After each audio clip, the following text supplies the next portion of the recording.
Hello hello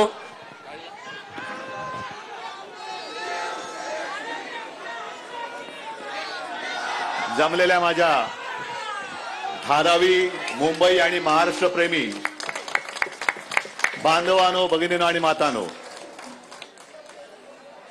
गेल्या अनेक वर्षाचा हा प्रकल्प नुसता चर्चेमध्ये आहे आणि गेले अनेक वर्ष राजू आहेत, बाबूराव आहेत, तुम्ही सगळे जण, वर्षाताई पण आहे, या प्रश्नासाठी आवाज उठवत आहेत. शिवसेनेची पण लोक आहेतच, शिवसैनिक आहेतच. आणि आज मी त्यांना वचन दिलं होतं की तुम्ही काळजी करू नका, मी संपूर्ण मुंबईच काय गरज पडली तर अख्खा महाराष्ट्र धारावीत उतरवेन. आणि त्याच्याप्रमाणे आज फक्त मुंबईतले आपले मोजके कार्यकर्ते आपण रस्त्यावरती आलेलो आहोत आणि याचं वर्णन करण्याची गरज नाहीये. आपण मी माध्यमांना विनंती करतो की ही दृश्य आपण आपल्या माध्यमातून अदानी आणि त्यांच्या बापजाद्यांना दाखवा. आणि ज्यांनी ज्यांनी अदानीची सुपारी घेतलेली आहे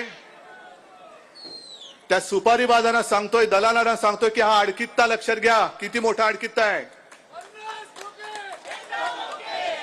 खलबत्ता आहे, अडकित्ता आहे. असे चेचून ठेचून टाकू तुमची दलाली की पुन्हा तुम्ही अदानीचं नाव नाही घेणार. आता तुम्ही घोषणा दिली ना, काय दिली?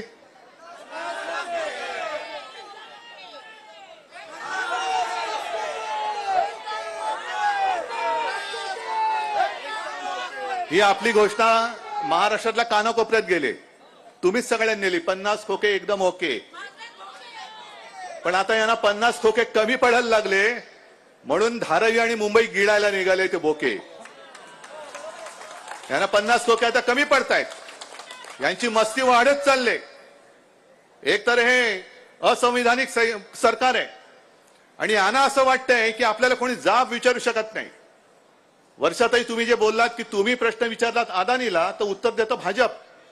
तरी नशीब समजा तुमची अजून महुआ मोहित्रा नाही केली.